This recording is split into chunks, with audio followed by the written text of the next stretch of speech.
voilà, ben, quand on va pouvoir lancer, en tout cas, Tamara, merci à toi d'être venue donc faire le live ici ce soir. C'est un réel plaisir de te recevoir sur ce groupe. Ben, merci Et à toi pour l'invitation. moi, de rien, c'est avec plaisir, hein. C'est vrai que c'est toujours un plaisir d'échanger, partager avec les auteurs. Donc voilà, je vais te laisser te présenter, nous dire un petit peu qui tu es. Voilà, qu'est-ce que tu as écrit? Je ne sais pas si tu as quelques romans à nous présenter ce soir, mais il me semble que tu as sorti un roman donc, qui est sorti hier. Oui, tout à fait. Voilà, donc l'occasion de nous le présenter et le cadre de ce live exceptionnel. En tout cas, merci à toi d'être là, c'est un réel plaisir. Très bien. Bonjour, bah alors je suis Tamara Baliana, je suis autrice de romances et plus particulièrement de comédies romantiques. Voilà, je suis ce qu'on appelle une autrice hybride, c'est-à-dire que j'ai à la fois des livres qui sont auto-édités et des livres qui sont chez des éditeurs dits traditionnels. Voilà, donc j'ai commencé à écrire il y a... C'est assez récent en fait parce que ça fait un peu moins de 6 ans que j'écris. D'accord. Et c'est l'auto-édition et voilà, la possibilité de se publier soi-même qui m'ont permis de me lancer, puisque je pense pas que de moi-même j'aurais envoyé un manuscrit à une maison d'édition. Voilà, j'ai publié mon premier roman, alors c'est plus une nouvelle au niveau de la longueur, qui s'appelle The Wedding Girl, qui était un petit peu inspiré de mon milieu professionnel, puisque je travaille dans l'événementiel. D'accord. Donc c'était fin 2015. Et puis, ben, il a tout de suite bien marché, j'ai eu beaucoup de chance et les lecteurs étaient très enthousiastes, m'ont demandé la suite, etc.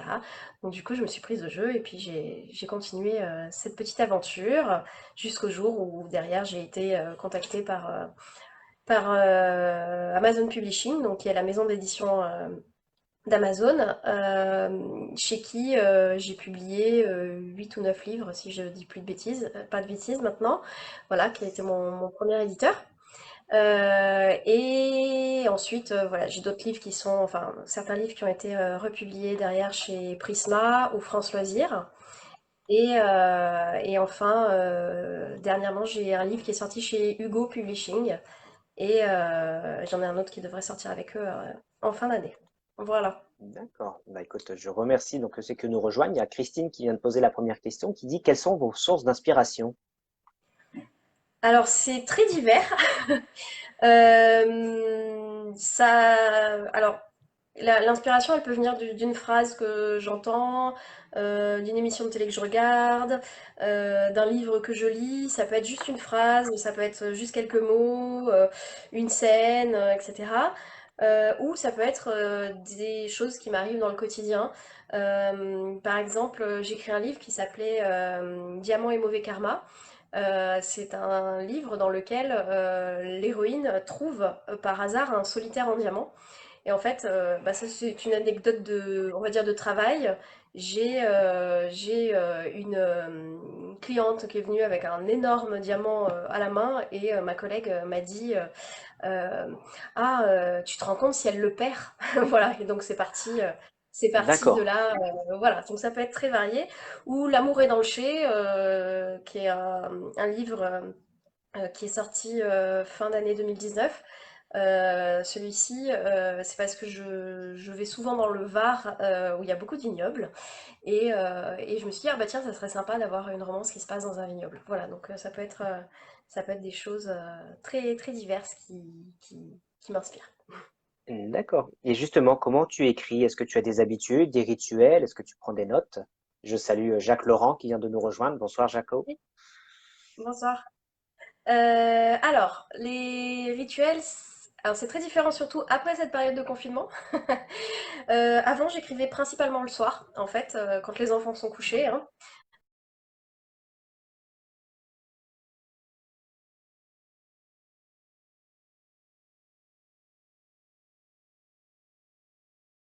Je sais pas si vous aussi, Et mais il me ça, semble qu'il y a... Ah, c'est bon.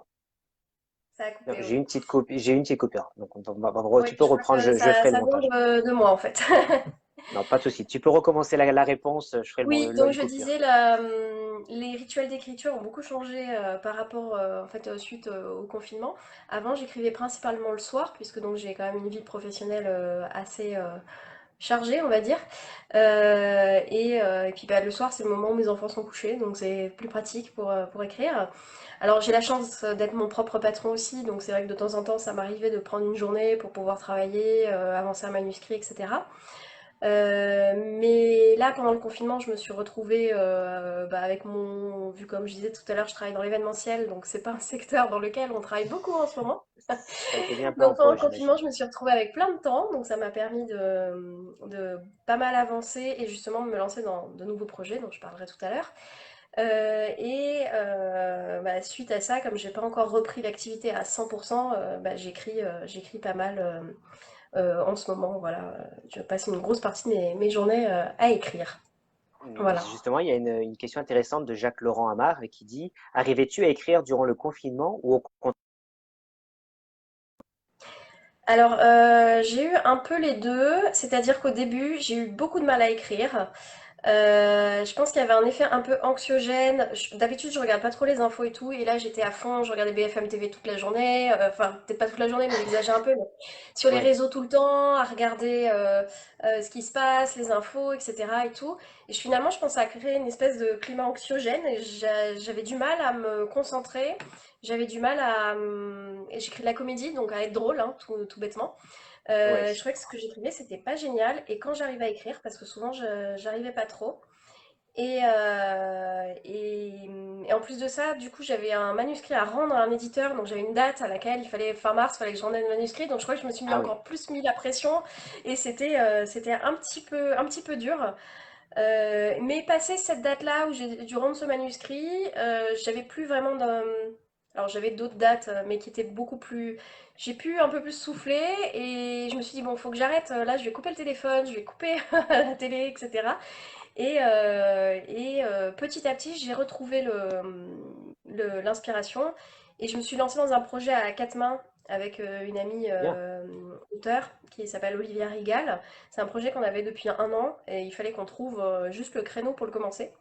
Et du D'accord. coup, le fait voilà, de démarrer un nouveau projet, on est hyper enthousiaste, etc. et tout, bah, ça m'a Bien remis sûr. bien dans le... Et du coup, j'ai beaucoup écrit sur passer les 15 premiers jours du confinement. Ouais, Voilà. ça t'a bien remotivé, quoi. Ouais, ouais. D'accord. Et tu peux nous en parler un peu de ce projet à quatre mains ou est-ce que c'est encore assez Oui, secret? ah oui, non, non. Alors, le premier tome est sorti, parce qu'on a fait ça très vite, on a fait Ah, ça en auto-édition. ah ouais.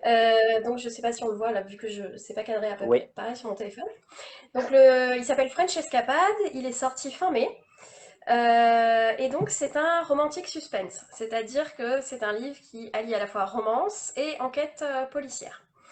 D'accord. Et donc, j'ai écrit ça avec Olivia Rigal, qui est une autrice franco-américaine, donc écrit aussi bien en français qu'en anglais. On s'est beaucoup amusé. Donc en gros, le concept, c'est j'écris un chapitre, elle écrit un chapitre.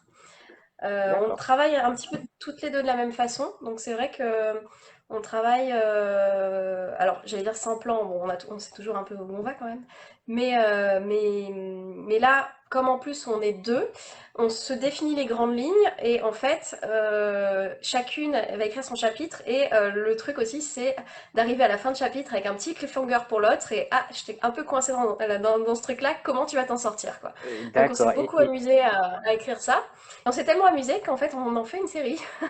D'accord. Bah, c'est Donc plutôt là, on a intéressant, ça. fini d'écrire le deuxième, qui sortira au mois de juillet, et qui s'appellera D'accord. Italian Poursuite. Donc c'est pour ça que je t'avais parlé de l'Italie, tu vois. Oui, oui, oui. Voilà. Et on a commencé l'écriture du troisième. Voilà.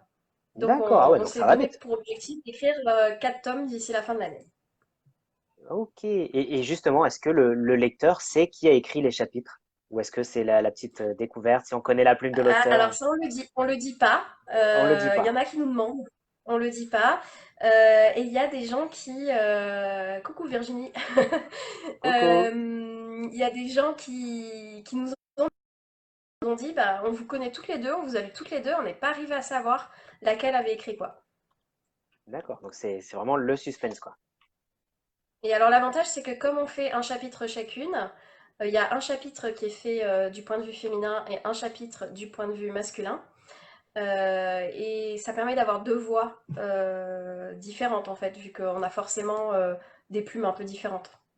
D'accord, ok. Et justement, tu disais, donc, lors de l'écriture, est-ce que tu as la trame de l'histoire? Est-ce que les personnages sont définis ou est-ce que tu te fais des fiches? Ou est-ce que c'est de l'impro? Euh, j'écris, on dit qu'il y a les jardiniers et les architectes hein, dans l'écriture. Moi, je suis plutôt jardinier. J'ai une idée de où je vais, c'est-à-dire que D'accord? je sais à peu près où sont, voilà, je sais de quoi va parler mon histoire. Je connais le début, je connais le milieu, je connais la fin. J'ai souvent des idées de scène, mais je fais pas de plan avant. Je garde un carnet sous la main dans lequel j'écris quelques infos pour m'en souvenir ensuite. Notamment les prénoms des personnages. J'ai un peu honte de dire ça, Oui. mais en fait, j'ai tendance. Aïe, une petite coupure encore. j'ai- Là, c'est bon. ouais, je suis désolée, c'est parce qu'en fait, j'ai quelqu'un qui arrête pas de m'envoyer des messages, je sais même pas qui c'est. Et ça arrête pas de Aïe, faire bip, alors ça m'énerve. J'ai essayé de le mettre en silence, mais du coup, ça coupe le live. Voilà. Et du coup, voilà, donc tu... j'écris un peu au feeling et c'est les personnages qui, au fur et à mesure, vont décider de l'histoire, en fait. Voilà. D'accord. Et justement, ces personnages-là, c'est une question de Christine qui dit, est-ce que tu as des personnages récurrents au travers de tes différents livres? Oui, alors j'adore faire des tomes compagnons. Alors je fais jamais de tomes, c'est-à-dire de séries, et à la fin du tome 1, il y a un gros cliffhanger et il faut vite acheter le tome 2 parce que sinon on connaît pas la suite de l'histoire. Mhm. Mais mes histoires se finissent toujours à la fin d'un tome. Par contre, quand je suis bien dans un univers, j'aime bien y rester. Et ce qui fait que j'écris souvent l'histoire d'un personnage secondaire, etc. Donc mon livre qui est sorti hier, Je veux un homme qui, par exemple, c'est Oui. quelque part le troisième dans sa série, puisqu'il y a déjà deux livres qui ont été écrits avec des personnages qu'on retrouve dans celui-ci. Et il y aura un quatrième d'ailleurs qui va sortir au mois de décembre chez Montlake. En fait, ça se passe dans un petit village fictif du Var et je m'y sentais bien. Alors, voilà, j'ai écrit quatre histoires là-bas. D'accord. Il y a Virginie qui dit, on dirait un tableau de Mathieu Biasotto derrière. Et oui, elle a raison, Et elle a raison, et je mais vais suivre son elle voit conseil pour tout. ne pas déranger aussi, si j'arrive à le faire, Alors, mais faut bon, te mettre en mode ne pas déranger sur ton smartphone. Ouais, mais ça risque pas de j'ai couper la pas, vidéo, non? bah, il me le propose plus là, bizarrement, donc Ah, on va bon, éviter. Voilà, on je vais croise les juste, doigts pour que... je crois que j'ai un petit problème de batterie. Aïe, aïe, aïe. Voilà, allez, ça serait Voilà, je dommage. vais juste le brancher. Est-ce que ça serait dommage que je perde mon cours de route? Ah oui, ça serait, Voilà, c'est voilà. déjà arrivé, malheureusement, c'est dommage. Mais comme quoi, Virginie, tu vois tout quand même. Aïe, aïe, aïe. Elle voit tout. Elle est bien Oui, fait d'être non, marraine du groupe. Virginie.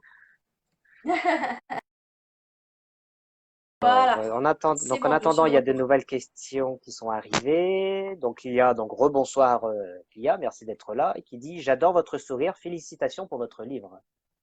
Merci. Voilà. Valérie, bonsoir. Donc, qui dit qu'elle est arrivée un petit peu de retard. Avez-vous montré les couvertures? Non, alors tu as montré une couverture, mais tu n'as pas montré l'ensemble de tes romans. Donc, on va Alors, profiter pour le l'ensemble, je vais faire. peut-être pas les montrer parce il y en a Toute une 13 série. déjà qui sont édités, plus les versions étrangères, puisque j'en ai en espagnol et en italien. Ah oui, Mais les derniers, donc, c'est French Escapade, donc écrit à quatre mains avec Olivia Rigal. Voilà. d'accord. Ensuite, donc celui qui est sorti hier, très important, Je veux un homme qui, voilà, Voilà, j'ai mis donc le qui est, lien en commentaire pour ceux que ça intéresse. voilà, donc qui est aux éditions Montlake. Celui-ci, il est disponible sur Amazon uniquement, puisque donc c'est Oui, l'éditeur, c'est Amazon Publishing, donc c'est un Amazon original. Euh, voilà, donc il est disponible en Kindle et en papier. Et juste avant, j'ai euh, Is It Love, qui est sorti chez Hugo. Alors ça, c'est un petit peu spécial. C'est une adaptation d'un jeu vidéo, en fait. Donc ce n'est pas moi qui ai écrit le scénario quelque part. J'ai fait une adaptation d'un jeu vidéo qui existe, sur lequel on peut jouer sur tablette et téléphone. Voilà. d'accord. Ok. Ah ouais, donc ça a quand même un sacré univers. Et justement, tu te classes plus, tu m'as dit, dans romance et parfois Comédie romance romantique, suspense. oui. Parce que mis à part le Is It Love, Adam, le reste c'est quand même assez comédie. Et ouais, un petit peu le romantique suspense avec Olivia. Et j'ai quelques livres qui mêlent à la fois comédie et enquête policière. Voilà. D'accord, Après, ok. on n'est pas dans Est-ce- du polar non plus, hein. Oui, oui, C'est, oui. Voilà, pour, ça reste léger. Voilà, c'est souvent l'héroïne qui va faire sa propre enquête alors qu'elle n'est pas du tout policière ou voilà. Mais bien sûr, il va y avoir un policier dans le coin pour lui filer un petit coup de main. Voilà. et justement, est-ce que tu te verrais écrire dans un autre registre? Souvent une fiction qui revient. Dans un autre registre, alors la romance est quand même très variée, donc j'ai déjà exploré plusieurs choses, comme je disais, la comédie romantique, la new romance, le romantique suspense. J'adorerais savoir écrire des super polars et des super thrillers, mais je crois que j'ai pas l'esprit assez torturé pour ça, en fait. Non, j'aimerais bien éventuellement tester le young adult, en fait. Voilà, écrire Jeune adulte. pour les ados. Je suis maman de trois filles, j'en ai une qui a presque 12 ans, donc qui commence à arriver dans ce milieu-là, et je me dis, ah, ça pourrait être sympa, ouais, voilà, de Bien sûr, oui. partir dans. Et elle serait prête à lire les romans que la maman a écrits. En fait, elles sont demandeuses pour l'instant, elles peuvent pas lire mes romans, mais à part, bon, il y en a un ou deux enfin, je veux bien qu'elles lisent, les autres, ça contient des choses qui parfois ne sont pas tout Oui, publiques. Voilà, ça reste de la romance, donc il y a toujours, même si j'ai pas beaucoup de- enfin, ça reste très très soft ce que j'écris. Bon, il y a quand même voilà, un ou deux endroits où je me dis que c'est pas très adapté pour une fille de 12 ans. mhm, Mais oui, elles sont demandeuses, ouais, elles aimeraient bien lire mes romans. d'accord. Et justement, tes romans, est-ce qu'ils te demandent beaucoup de recherche? Alors, ça dépend desquels. Il y en a certains pour lesquels j'ai pas eu beaucoup de recherches. Alors, il y a toujours des recherches, hein, parce que des fois, je suis assez. J'aime pas écrire quelque chose en n'étant pas tout à fait sûre de ce que j'avance ou de ce que. Oui, Voilà. Donc, j'ai pu passer des heures à vérifier, par exemple, pour un roman donc, qui est une comédie romantique hein, qui s'appelle Coup de foudre et quiproquo et qui met en place, qui met voilà, en scène une patronne de café et donc il y a un policier, il y a des gangsters, etc. Je suis allée vérifier quelle arme utilisait la police de Boston pour pas faire d'impair. Après, je pense pas qu'il y ait grand monde de la police de Boston qui ait lu mon livre, et qui aurait pu me dire oh, non, ah, je suis désolée, vous avez mis la mauvaise référence de Glock ou je sais pas quoi. Mais ah, bon, on sait voilà, jamais, hein. j'avais envie que ce soit assez. Donc, je suis même allée chercher aussi comment étaient les bâtiments de la morgue de Boston, parce qu'il y a une scène qui se passe là-bas. Voilà, donc j'aime bien faire pas mal de recherches. Là, sur D'accord. l'adaptation du jeu vidéo, Is It Love, le héros est surfeur. Et bah forcément, moi je suis niçoise, le seul surfeur qu'on a, bah, c'est Bryce. Donc, Bryce de Nice. et du coup, le surf, c'est pas trop mon truc, donc j'ai dû faire des recherches. Bon, ça a été hyper dur. J'ai dû regarder des vidéos de mecs bronzés qui faisaient aloha sur la plage. Voilà, Ah ça a oui, été oui. très très dur. Bah, Par c'était une contre, pour bonne ce qui excuse va. au moins. Oui, voilà. Dans ce roman-là, par contre, le héros était aussi joué dans un groupe de métal. Là, c'était beaucoup plus simple parce que, comme je suis fan de ce style de musique, au moins, j'avais quelques références, quoi. Voilà. D'accord. Donc, tu aimes le métal aussi. Oui, j'aime bien, oui. D'accord. Ok. Christy qui demande si tu fais appel à des bêta-lecteurs. Ça m'arrive, oui. Ça dépend des romans. Là, sur les derniers, comme j'étais un peu en mode, je le finis juste avant de l'envoyer à l'éditeur, je l'ai pas beaucoup fait. Euh, mais ça m'arrive. Ou alors, j'ai aussi une bêta lectrice qui parfois lit des parties de mon roman quand je suis pas trop sûre ou quand voilà. Donc oui, régulièrement, je fais appel à des bêta lecteurs. J'aime bien parce que ça D'accord. permet d'avoir un avis. Alors après, j'écoute pas tout ce qu'ils me disent, hein, mais parce qu'on a tous des sensibilités différentes.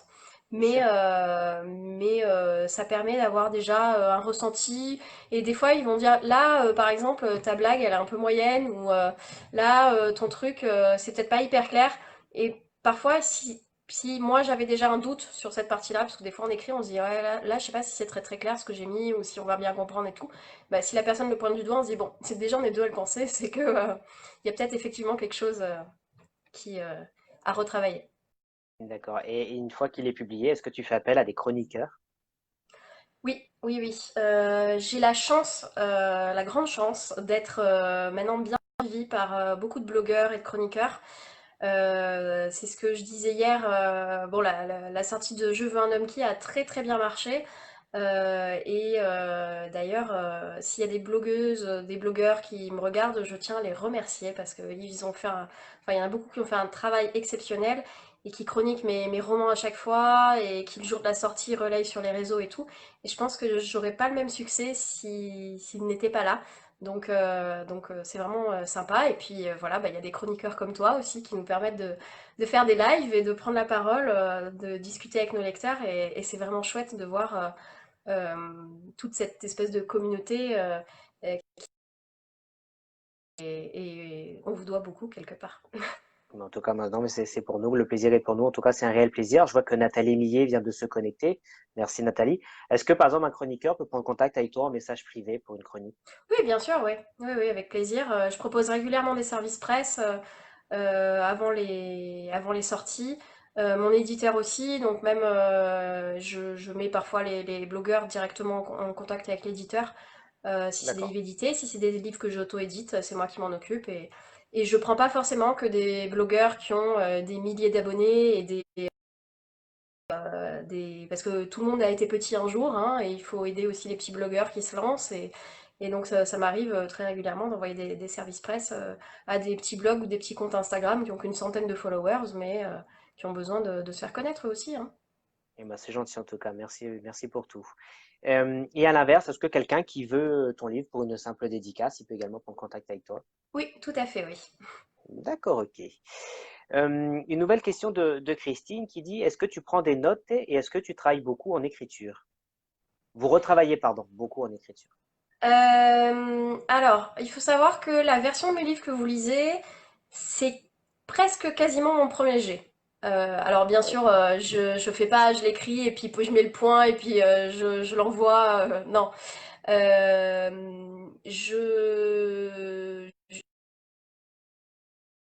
Des notes avant, j'en prends quelques-unes. Comme je disais tout à l'heure, je me prends des notes pendant pour pas oublier les prénoms de mes personnages notamment. Alors pas les principaux, hein, mais souvent je donne un nom comme ça. Alors j'ai un grand truc, c'est des fois pour des personnages qui sont tout à fait secondaires, un nom et un nom. En fait on le voit pas, mais sur le côté là j'ai une étagère avec des bouquins de cuisine. Souvent à côté. Donc, dans la comédie de Noël que je viens de finir, que je viens de rendre à mon D'accord. éditeur, il y a un monsieur Lignac dedans. Toute ressemblance Ah bah avec tiens. quelqu'un de connu est purement fortuite. Non, après, le personnage n'est pas du tout. Enfin, c'est juste quelqu'un qui va ouvrir la porte de son appartement pendant 5 minutes. Mais voilà, et donc je me Donc note au s'il y fur et a à mesure un- les noms que je mets pour éviter de relire tout le manuscrit pour retrouver ce que j'ai donc mis si à un par moment. hasard s'il y a un Etchebest qui rentre dans un restaurant, c'est le pur hasard. Oui, voilà, tout à fait. Euh, d'accord. Donc si on connaît tes livres de cuisine que tu as sur l'étagère, on peut éventuellement les Alors, voir. j'essaye de piquer dans les noms les moins connus, quoi. J'évite de mettre Ducasse ou des trucs comme ça, Hmm. mais voilà. Ouais. J'imagine que de la réponse est oui, mais verrais-tu un de tes romans adapté en film? Et moi je rajoutais, si oui, lequel? Ah oui, bah alors ça serait le rêve de tout Voilà, c'est pour auteur, ça que j'ai dit hein, là. J'imagine que oui, mais d'être adapté en film. Quand on écrit avec Olivia, justement sur nos livres à quatre mains, à chaque fois on dit, tu vois, tel personnage, je verrais bien tel acteur pour, pour ah le bah faire. oui. Voilà. Mais s'il y a un livre, je pense que celui qui aurait le plus de potentiel pour ça, c'est Love in Provence. C'est un livre que j'ai écrit il y a 3 ans et qui se passe bah, plus près de chez toi, hein, puisqu'il se passe dans le Luberon. voilà, à Gordes. C'est l'histoire d'une Américaine qui débarque en Provence et bah, qui va passer une année là-bas et qui va devoir s'adapter un petit peu bah, à la France, à la Provence, avec tous les clichés que nous les Français on a sur les Américains, tous les Mm. clichés que les Américains ont sur les Français. Et je pense que ce serait le plus adaptable. Voilà. Alors après, j'ai toujours un vieux secret, enfin, vieil espoir, c'est que c'est Amazon qui a les droits, hein, ils ont Amazon Prime. Si jamais quelqu'un chez Amazon m'entend, vous avez déjà les Ah bah droits, vous écoute, pouvez l'adapter, quoi. bah, écoute, il y a Virginie qui demande si tu écris en musique. Alors ça, c'est intéressant comme question. J'écrivais en musique avant. Maintenant, je n'y arrive plus. Enfin, c'est au tout début que j'écrivais en musique. Parce que j'ai un problème avec les paroles qui me gênent, que ce soit Ah en oui, français ou en anglais. Donc, soit il faut que j'écoute de la musique dans des paroles d'une langue que je ne comprends pas. Soit il faut, en fait, je me suis mis beaucoup, alors soit aux musiques de films de Hans Zimmer notamment. ah bah, Du coup, j'ai l'impression d'écrire des épopées fantastiques, voilà. c'est vrai Et, que c'est la référence. et sinon, j'ai trouvé un super truc, Virginie, si ça t'intéresse. C'est Brain FM, c'est un site américain. Du coup, c'est de la musique en fait qui est faite pour aider le cerveau à se focaliser. Ah oui, Donc Brain FM. voilà, brain comme cerveau en anglais, FM. Voilà. D'accord, ok. Et, euh, Bon bah, et donc ça tourne et en fait au bout d'un moment je ne l'entends plus vraiment, mais ça me permet de rester concentrée. Et par contre ça me permet aussi bah, pendant le confinement de bloquer tous les bruits de la maison. Je mets mon casque et oui, voilà. ouais, parce que j'imagine que, ouais, comme tu disais tout à l'heure, pendant le confinement, Oui, avec trois c'était assez enfants compliqué. ça fait un peu de bruit quand même. Et un Un mari petit peu. aussi accessoirement. Ah, des fois, il fait peut-être plus de bruit, effectivement. Ouais. Oui, elle connaît Brain d'Enfer, mais c'est d'Enfer qu'elle me dit. Non, Brain FM, elle a mis d'enfer. Pardon. Voilà, merci. Tu vois, comme quoi. Donc là, c'est la dernière question que j'avais. Est-ce que tu as des auteurs qui t'inspirent? Oui, beaucoup. Alors, enfin, je lis beaucoup. Alors, un peu moins en ce moment, mais je lis beaucoup. Je lis en français et en anglais. Donc, ce qui n'est pas toujours très très bien parce que ça fait que je fais plein d'anglicismes quand j'écris. Puisque mon éditrice m'a rappelé aujourd'hui que définitivement n'était définitivement pas un mot français. Ah bon? Ah Voilà. ouais, tiens. Bah non, c'était un anglicisme. Et en fait, j'ai des auteurs américaines que j'aime beaucoup qui s'appellent Penny Reid, donc qui écrit de la comédie aussi. Rachel Gray, que j'aime beaucoup. Aussi Mariana Zapata, qui est la reine de ce qu'on appelle le slow burn en romance, c'est-à-dire des romances qui prennent vraiment leur temps pour s'installer. D'ailleurs, elle écrit des gros pavés, hein. C'est des livres qui peuvent faire 700 pages ou 800 pages. Ah oui, c'est vrai que c'est gros, ouais. Et sinon, j'aime beaucoup en autrice américaine Kristen Higgins aussi, qui écrit D'accord. de la comédie et des livres qui sont souvent ce qu'on appelle aux États-Unis des small town romance, donc des romances de petites villes en fait.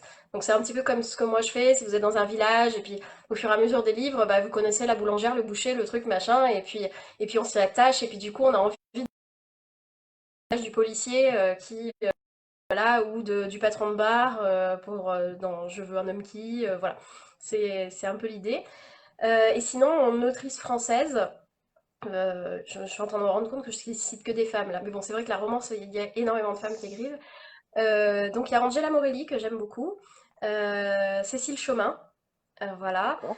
Et puis après, bah, je lis mes copines, hein, Maddy Day, Olivia Rigal, Charlotte Munich, bon, elle qui est plus dans l'urban fantasy, voilà, Julie Leu, etc. Je lis D'accord. Estelle Évry, voilà. Oui, donc t'as quand même une sacrée palle d'auteurs. Ah oui, bah là, en livre acheté et non lu, je dois en avoir au moins 300 ou 400, hein, donc Ah oui, bon, j'ai de c'est vrai quoi que ça faire hein, s'accumule. pendant les vacances. D'accord.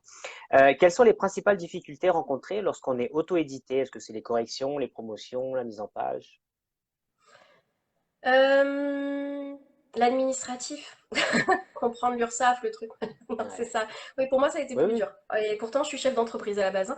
c'est Mais ce que me disait Sophie non, juste avant également. Ouais. alors j'ai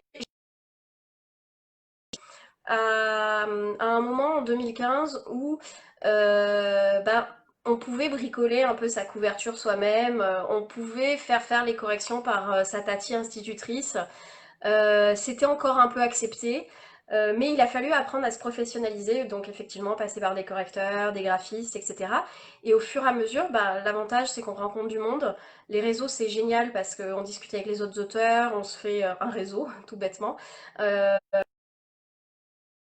Correcteur, on rencontre plein de gens et ça permet après de se faire un petit carnet d'adresses et d'avoir plein de portes auxquelles taper quand on a besoin, hein, tout bêtement. Et après, moi j'ai la chance, voilà, comme je disais, je suis chef d'entreprise, j'ai une formation en marketing à la base, donc c'est vrai que moi ça m'amuse en fait aussi tout ça, de gérer tout de A à Z. Le côté édité aussi, hein, j'ai beaucoup de mes livres qui sont édités chez des éditeurs traditionnels, mais le côté je fabrique tout et je gère tout de ma communication à la production presque, etc., ça m'amuse énormément. Donc en fait, c'est pas trop une difficulté pour moi. Ce qui me barbe, par contre, c'est faire les déclarations, ce genre de Ouais, c'est tout choses. ce qui est le côté Voilà, cet après-midi, j'ai administratif. fait mes déclarations à la Bibliothèque nationale de France parce que j'avais du retard. Bon, bah, c'est pas un moment hyper fun. Voilà, Ouais, c'est c'est ça pas qui me fun, ouais, barbe. c'est clair, c'est clair. Voilà. Est-ce que tu lis pendant que tu es en cours d'écriture? Oui, oui, oui. Comme je disais, je lis énormément. Un peu moins depuis le confinement. Je pense qu'il y a eu l'effet là aussi Oui. BFM TV. Sinon, je crois que l'année dernière, j'ai eu 250 livres. Donc je lis quand même pas mal. J'ai tout le temps mon Kindle dans mon sac. Dès que j'ai un client en retard, dès que j'attends 5 minutes les enfants devant l'école ou quoi, je bouquine. Donc c'est vrai que... Et quelque part, je me nourris beaucoup de toutes ces lectures en fait. Et comme je disais au tout début, tu me demandais d'où venait l'inspiration. Bah, ça peut être une phrase que je vais lire dans un roman qui n'a aucun rapport avec ce que moi je vais écrire. Ça peut être un polar et je vais souligner une phrase parce que ça déclenche un truc et derrière ça va devenir une scène d'un roman. Mais voilà, je suis d'avis qu'il est très difficile d'écrire sans lire. Alors je sais qu'il y a quelques auteurs qui le disent, moi je lis pas. Moi, pour moi, ce serait pas possible. Et en plus de ça, là c'est le côté aussi peut-être un peu marketing et tout qui parle, mais c'est toujours très intéressant de voir ce qui se fait. Parce que en romance, il y a des tendances. Bah, c'est bien aussi d'être à la page, de savoir quels sont les thèmes qui plaisent en ce moment. Donc j'ai des lectures plaisir, mais j'ai aussi des lectures, je dirais un peu je me dis, tiens, telle auteure, elle marche bien en ce moment, bah pourquoi? J'essaye de, je vais, alors je dis pas, hein, si le livre il me plaît pas, je vais pas me forcer à le lire jusqu'au bout. C'est rare que j'abandonne un livre, mais je vais aussi parfois me lancer dans un livre pour essayer de comprendre, bah tiens, pourquoi il a du succès, pourquoi ça marche, pourquoi les lecteurs Bien l'ont sûr. aimé, etc. D'accord, donc tu Voilà, t'inspires effectivement des lectures pour derrière écrire, quoi. tout à fait. Et juste, et comment en général, qu'elles soient bonnes ou mauvaises, hein, mais qu'elles soient constructives ou Ça, c'est pas. quelque chose qu'il faut apprendre. Au début, c'était parfois un peu dur. Euh, j'ai j'ai de la chance d'avoir plutôt des critiques positives, hein, heureusement, la petite critique négative. Et Ouais, c'est pas la critique négative qui fait mal, parce que des fois, j'ai eu des critiques négatives argumentées et que j'ai trouvé très intéressantes et dont j'ai appris beaucoup. J'ai là récemment, bah, sur mon livre qui est sorti hier, Je veux un homme j'ai une blogueuse qui m'a écrit en me disant, bah écoute, j'ai trouvé pour tes fans, je suis sûre qu'ils vont adorer ce livre. Moi, il y a ça qui m'a dérangé. Après, c'est personnel, je la connais aussi, donc je sais que c'est le type de trope en romance qu'elle aime pas trop, où il y a éventuellement un triangle amoureux, etc. Donc voilà, je sais que je le prends avec du recul. Et elle me dit, voilà, il y a ça qui m'a dérangé. Mais c'était intéressant justement de voir, de discuter avec elle. Et elle m'a même demandé, est-ce que tu veux que je publie ma chronique ou pas? Et je lui ai dit, vas-y. Parce qu'en fait, moi, un livre qui n'a que des chroniques positives, déjà, je trouve ça suspect. Donc, ouais, euh, c'est vrai, alors sa chronique n'était pas négative, elle était nuancée, on va dire. Voilà. bien Et sûr. après, sur les chroniques négatives, il y a un moment où je le prenais hyper à cœur au début, parce que des fois, vous pouvez avoir quelqu'un qui va dire ce livre c'est de la merde. mais clairement comme Ah ça, oui, hein. Et en fait, des fois, on y a passé des dizaines, des centaines d'heures. On y a mis ses tripes, hein, quelque part. Même bien moi, sûr, là, j'en suis à mon 16e roman, mais il y a toujours une part de nous aussi, hein, dedans. Et puis, c'est bien du sûr. boulot, surtout. Et dire à quelqu'un, bah, ton travail, t'as travaillé comme un malade, mais en fait, c'est de la merde, c'est un petit peu Ouais, dur, quoi. Donc, bien je sûr, je pense pas comprends. que. Ouais. Ouais, Enfin, les c'est gens un se peu rendent comme pas si forcément demain on a compte son patron que. qui arrive et qui fait c'est un peu pourri ce que tu m'as fait. Voilà. Ouais, Mais j'ai appris un petit peu à me blinder avec ça, par rapport à ça. Et je sais que quelque part, ça sera toujours. Et puis il y a toujours aussi des gens rageux et des gens. Et puis c'est tellement facile derrière un écran aussi ah, bien d'écrire sûr. quelque chose de méchant. Parce que, alors là, quand c'est les commentaires Amazon, il n'y a même pas de.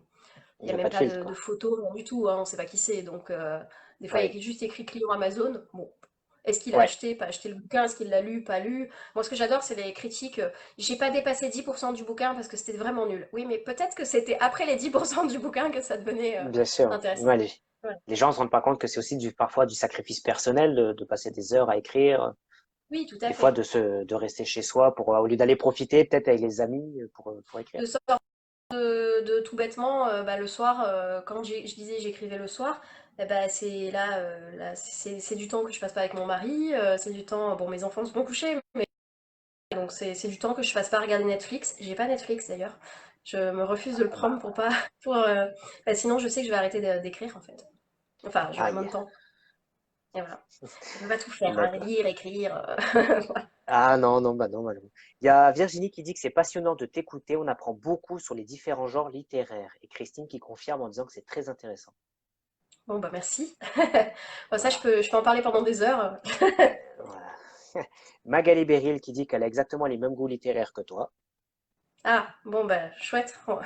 Qu'elle n'hésite pas à venir en message privé après pour discuter si, si elle veut Ah voilà, des idées de lecture.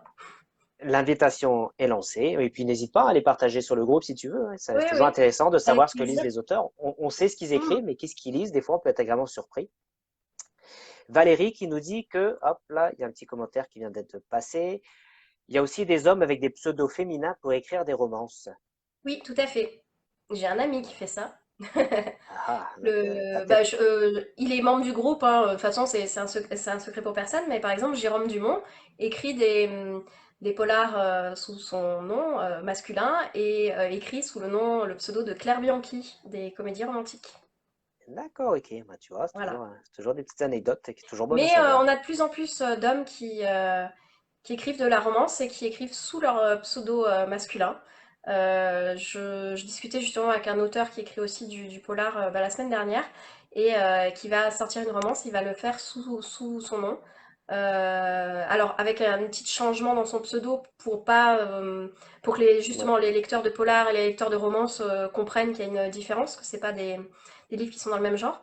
Mais sinon, il va le faire. Et puis bah, tout à l'heure, on parlait de Mathieu Biazotto parce qu'il y a son tableau derrière. Mathieu écrit de la romance maintenant.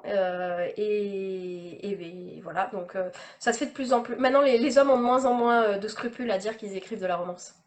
Oh oui, bah, il y en a de plus en plus, bien évidemment. Justement, puisque tu parlais de Mathieu et de la peinture derrière, est-ce que tu as d'autres passions que l'écriture et la lecture? Alors, je ne sais absolument pas peindre comme Mathieu, hein. Alors, c'est assez rigolo, c'est mon jumeau en fait, on est né le même jour et tout, mais moi j'ai. Bon, l'écriture, oui, mais alors tout le reste, lui, il joue du piano, il fait plein de trucs, moi, non. D'autres passions, la cuisine. Bon, je travaille, comme je disais, dans l'événementiel, je suis traiteur événementiel. Alors, c'est pas moi qui fais la cuisine au bureau, j'aime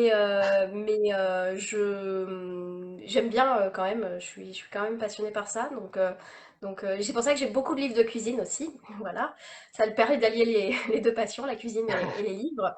Après, tout bêtement, je suis une sudiste, hein, alors j'aime sortir, aller à la plage, voilà, hein, profiter du temps merveilleux qu'il fait chez nous. Voilà. Là, en ce Je moment, suis il fait souvent. gris en ce moment, hein. Ah non, chez nous à Nice il fait beau, hein. Ah, mais à Marseille, il fait trop chaud, hein. Je sais pas si ça se voit, j'ai pris des couleurs, il fait un peu chaud, hein. Ouais, mais alors moi j'adore la chaleur, hein. Donc là, moi depuis 2 jours, Ah, mais faut je pas oublier que suis. je suis un petit breton quand même, hein. Donc, des fois, la Ah chaleur, j'ai oui, du mal voilà. quand même.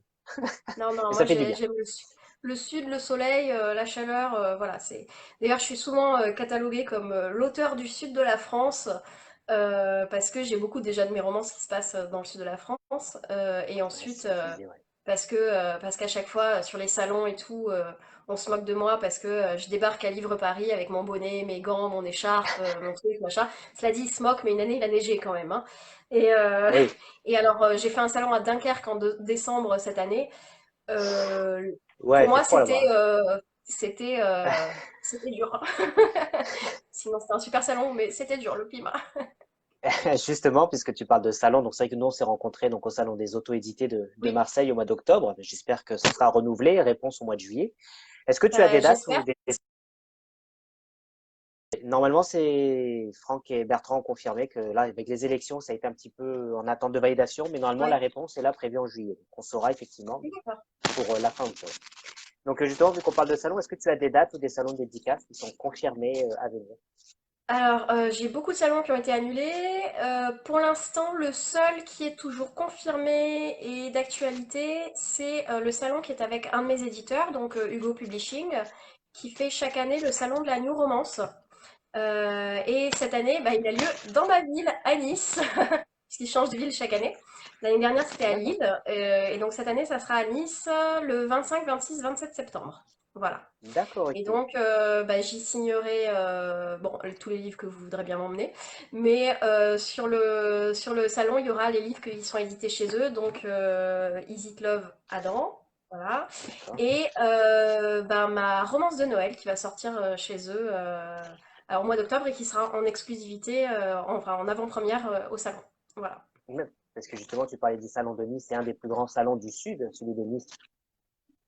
Le salon de Nice au mois de juin, alors je vais dire un truc, je n'y suis jamais allée.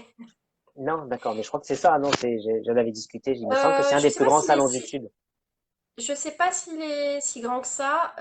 Nous, on blague tous en disant qu'il n'y a pas de Niçois au Salon de Nice, mais il y a très peu d'auteurs niçois. Donc voilà. D'accord. Sinon, il y en a un gros dans la région qui est le Salon de Montsartou qui a lieu au mois d'octobre chaque année. Je sais pas s'il est maintenu cette année. Alors, il est un peu plus généraliste. C'est vrai que nous, la romance, malheureusement, on est souvent un peu catalogué par certaines personnes comme un espèce de sous-style de littérature. Donc on n'est pas toujours invité à tous les salons en fait et bah, ce salon-là il n'y a pas trop de romance en fait. Ouais, bah Voilà. c'est ça qui est bien. Bon, effectivement, quand on s'appelle les quais du polar, effectivement, qu'on s'y Oui attend voilà bah c'est pas qu'on ait de normal. la romance. Mais dans les salons en général, c'est vrai que c'est bien, comme on a fait à Marseille, justement, pour le salon des autorités, d'avoir tout style de lecture, justement. Oui, et bah d'ailleurs, j'en garde un excellent souvenir parce que quelque part c'était un petit salon, mais c'était convivial et j'ai eu des super rencontres et c'est très rigolo parce que je vois qu'il y a Laure qui se connecte là et Oui, Laure était Lorenza, ouais. venue me voir et m'acheter mes livres et elle me lisait déjà en fait sur sa Kindle et ça a été une jolie rencontre de cette journée et depuis je sais qu'elle me suit sur les réseaux etc. Et je sais qu'elle écrit aussi. Ouais. Et voilà, j'ai bien aimé ce salon parce que justement, on avait le temps de parler avec les gens, il y avait une super ambiance, il faisait beau, on était au soleil, enfin c'était le sud quoi, c'était génial.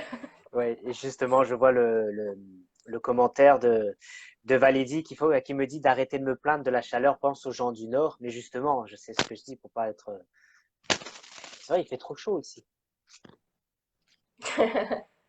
Moi, c'est juste Euh, par- pardon? Pour moi, c'est juste parfait là en ce moment. Oui, non, mais je plaisante, bien entendu, hein. As-tu présenté tes romans auto-édités à des maisons d'édition? Alors, oui et non. C'est-à-dire que je n'ai jamais envoyé de manuscrit. Alors, ça peut paraître étrange comme ça, sachant que je suis en maison d'édition. J'ai eu la chance, bah, je parlais tout à l'heure de Amazon Publishing, donc qui est la maison d'édition d'Amazon. Donc c'est pas de l'auto-édition, hein, c'est vraiment une maison d'édition qui m'a contacté il y a 3 ans bah, par rapport au livre Love in Provence que j'avais auto-édité et qui m'a contacté en me disant bah voilà il nous plaît, on aimerait racheter les droits et le publier, le republier, voilà en faisant un petit travail éditorial dessus, etc. Donc j'ai commencé à travailler avec eux comme ça. Et derrière, j'ai d'autres livres qui ont été publiés chez Prisma et Françoisir, mais c'est des livres donc, qui ont été d'abord publiés chez Amazon Publishing et dont Prisma et Françoisir ont racheté les droits pour pouvoir, alors Prisma pour pouvoir le distribuer dans toutes les librairies, puisque les Amazon Publishing ne sont distribués par contre que sur Amazon. Et Françoisir, ben pour, si vous connaissez un peu le concept Françoisir, hein, le club, pour pouvoir les distribuer. Donc ils sont dans la collection Piment. C'est l'équivalent du poche chez eux. Et, Oui, euh, et du coup, voilà, j'ai déjà 2 livres qui sont sortis, un troisième qui devrait sortir prochainement. Et après, pour Hugo, ben, j'ai signé du jeu vidéo Is It Love. Et en fait, c'est eux qui m'ont contacté là aussi, parce que ils avaient vu que mes livres marchaient bien en auto-édition comme chez Amazon, et qui cherchaient des auteurs de romances qui avaient déjà un petit peu un public, etc. Et qui voulaient enfin, voilà, travailler sur cette adaptation du jeu vidéo.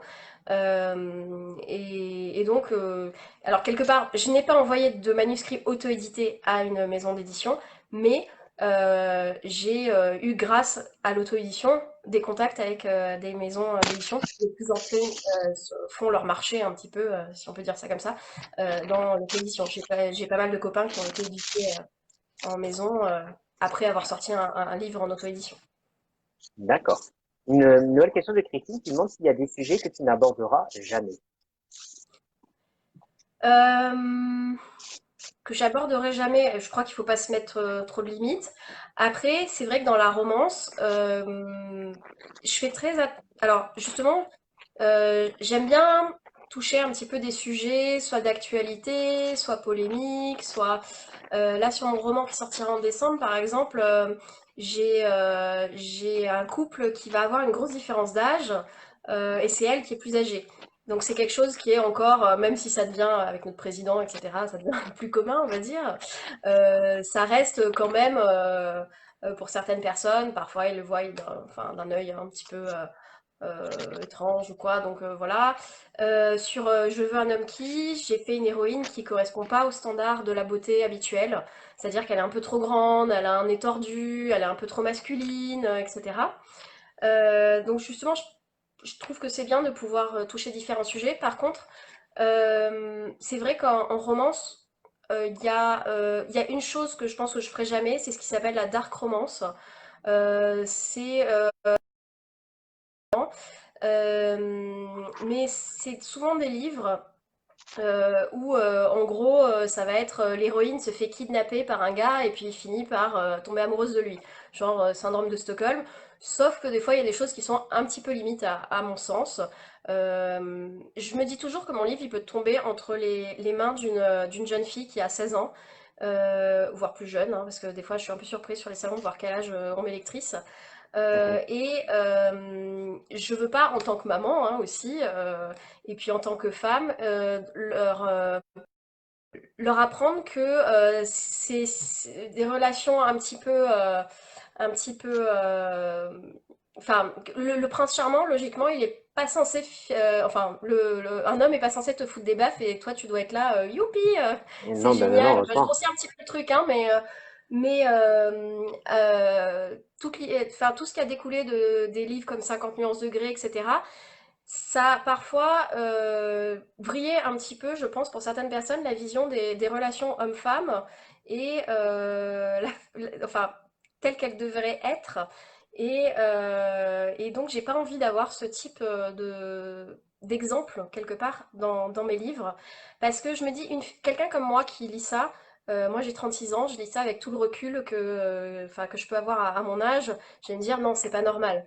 Mais une gamine quand son petit copain il va lui dire bah non tu fais ci ça parce que c'est moi qui l'ai décidé et puis c'est moi et puis t'es amoureux de moi et puis donc voilà bah peut-être qu'elle va se dire oui mais en même temps les héros dans mes romances ils font ça donc Ouais, voilà bien donc sûr. là-dessus je me dis toujours que je n'écrirai pas quelque chose en tant que maman qui me gênerait que mes filles enfin que je ne voudrais pas que mes filles lisent voilà. D'accord. Ok, d'accord. Bah écoute, bah, merci pour cette réponse précise. Magali Beryl qui dit que ce sera un réel plaisir. Donc ça, c'est quand tu disais d'échanger avec toi sur les styles de lecture en MP. Laure qui nous dit que Hello ici, grande fan. Donc voilà, Lorenza. Qui répond aussi lorsque tu parlais des romances et des salons. Donc romance plus auto-édité égale privé de salon. Je sais pas si Oui, tu veux alors rajouter quelque heureusement, chose. c'est de moins en moins le cas. Enfin, c'est sur les grands salons généralistes, oui. Heureusement, il y a de plus en plus de salons de la romance qui se montent. Il y a eu celui de Dunkerque cette année où les auto-édités étaient très bien accueillis. Il y a le Festival du roman féminin chaque année maintenant à Paris depuis 3 4 ans où il y a aussi beaucoup d'auto-édités. Donc ça arrive petit à petit, mais c'est vrai qu'on est encore banni de pas mal de salons. Mm. Il y a Magali qui demande peut-être au Salon du Livre de Brive en novembre, qu'on aura la chance de t'y voir. Je pense pas, mais si je reçois une invitation, je dis pas non, hein, je suis jamais allée à Brive, pourquoi pas, hein. Moi je suis très curieuse, j'adore voyager, hein, donc D'accord. Donc, faut qu'ils nous entendent ou des organisateurs. Si on t'invite, tu viens. oui, voilà, moi y a pas de problème, ma valise est prête. D'accord. Laure qui met Flo, arrête. Donc ça, c'était sûrement quand je disais qu'il faisait trop chaud, mais je rappelle que c'était de l'humour. Valérie qui dit, faites-vous des rencontres en médiathèque? Je trouve ces moments très excellents. J'aimerais bien. Alors, la seule expérience de médiathèque que j'ai eue, c'est celle à côté de chez moi. Je suis allée les voir en leur disant, bah voilà, j'ai des copies auteurs à la maison, donc des livres neufs. Est-ce que ça vous intéresserait que je vous en donne? Et bah là aussi, on m'a regardé avec des grands yeux et on m'a dit, c'est quoi? Et je dis, bah c'est de la romance, c'est édité chez Prisma, puisque là, c'était des livres de Prisma. Et là, elle m'a regardée en me disant, ah non, mais il n'y a pas grand monde qui lit de la romance chez nous. Alors c'est assez rigolo parce que la médiathèque se trouve juste à côté de l'école de mes enfants et je sais que dans l'école, j'ai plein de mamans qui me lisent par exemple donc, et qui vont à cette médiathèque prendre des livres. Donc c'est vrai que le rayon Oui. romance est, est tout petit, mais donc ça m'a fait un petit peu rire quand elle m'a dit donc j'ai pas trop insisté. Donc de là, ce qui m'invite à faire des rencontres en médiathèque, je pense que c'est pas demain la veille, mais là aussi, si on m'invite, j'irai avec plaisir. J'aime beaucoup le concept des tables rondes, justement, j'ai fait des salons où j'ai participé à des tables rondes, etc. Et je trouve ça très sympa de pouvoir parler avec les gens et puis qu'ils posent leurs questions, etc. Un peu comme on fait là, version 2.0. C'est vraiment une des belles démarches. Comment il s'appelle? Christine qui nous dit effectivement, et ça c'est la spécialiste du groupe pour nous faire part des dates de salon, qui nous dit que Moins Sartou est maintenu. Donc, elle avait mis une D'accord. publication. Voilà. Et Lorenza est d'accord avec toi sur la dark romance. Ah, bon. Voilà. Bah, tant mieux, hein. Elle dit également, oui, par exemple, gros succès du film 360 DNI, qui est la caricature dont tu viens de parler. Je te kidnappe et je te mets les baffes et tu m'aimes. Voilà, donc j'imagine qu'elle est entièrement à 100% d'accord avec toi. Alors, j'ai pas vu le film, mais c'est vrai que dans le milieu de la romance sur les réseaux, ça en a beaucoup parlé ces derniers jours. Il y a les pros, il y a les contres. Comme je l'ai pas vu, je vais pas m'avancer, mais après, ça me donne pas très envie. J'ai pas très envie de regarder ça. Mais bon, voilà. Après, ça, c'est mon Ouais, avis j'imagine. personnel. Et elle aime bien aussi comment parle ta bibliothécaire. Voilà. Mais écoute, là, c'était pour l'instant le dernier commentaire que j'ai. Je ne sais pas si vous avez d'autres questions. Je ne sais pas si tu veux rajouter quelque chose. On a parlé de pas mal de choses. Ouais, ouais. Non, des salons.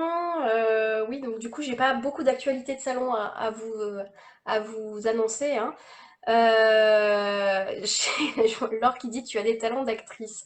Ah bon? Bon, j'ai Ouais. fait du théâtre quand j'étais petite, hein, je sais pas, Ah peut-être. bah voilà, ça vient de là Voilà. alors. Euh, et, euh, et... Alors, il y a Valérie qui dit, donnez-moi le poste de votre bibliothécaire, je recevrai tous les écrivains et en plus à Nice. Waouh. Allez. Est-ce que tu fais un métier à plein temps maintenant? Nous demande Laure. Alors, bah, comme je disais au début du live, depuis le confinement, oui, on va dire que je fais ça à plein temps. Après, je pense que je ferais déjà ça à plein temps depuis un petit moment si j'avais pas ma propre entreprise avec mon mari. Et du coup, c'est un petit peu compliqué de l'abandonner comme ça du jour au lendemain. Mais petit Mhm. à petit, je passe de plus en plus de temps à écrire et un petit peu moins de temps avec lui au travail. Donc, j'espère pouvoir dans les prochains mois, effectivement, devenir presque autrice à plein temps. Voilà. D'accord. Ah, il y a une petite demoiselle derrière. Le Bonjour. bisou d'avant le dodo. Ah voilà, faire bisous à ma maman, le dodo, hein, il n'y a pas de souci. Là, vu que je vois qu'il n'y a plus de questions, que je sais pas s'il nous reste 5-10 minutes, est-ce que tu veux nous lire un extrait du roman de ton choix en attendant de voir Ouh là s'il y a là. d'autres questions ou pas? Alors, un extrait de roman. Je Qu'est-ce que pense que je... je pense que je préviendrai les auteurs avant les lives. Préparez un petit extrait au cas où qu'on vous pose la Bah oui, question, parce que puisqu'à du coup, là, chaque je vais fois. l'ouvrir. Alors, attends. Je vais l'ouvrir un peu au hasard, je t'avouerai. Allez, bah Euh, comme ça au moins. euh, et du coup, qu'est-ce que je vais. Je vais prendre un bout de Je veux un homme qui. Allez. Et Laure, elle est Euh, contente. Oui, bonne idée pour les extraits. Oui, oui, ben je le ferai maintenant. À chaque fois, je poserai la question. Je vais me faire gronder en plus. Il dit qu'il fait trop chaud et en plus, il donne des cols aux auteurs. Eh ouais, ouais. Euh, alors, je regarde. Tu. Donc, en Alors, attendant, si vous avez une ou deux questions à poser, n'hésitez pas, hein. Comme ça, on les alors, pose et j'ai pris un chapitre au hasard parce que je suis pas tombée sur l'extrait que je voulais, mais donc je vais vous lire le début du chapitre 4 de Je veux un homme donc qui met en scène Oriane,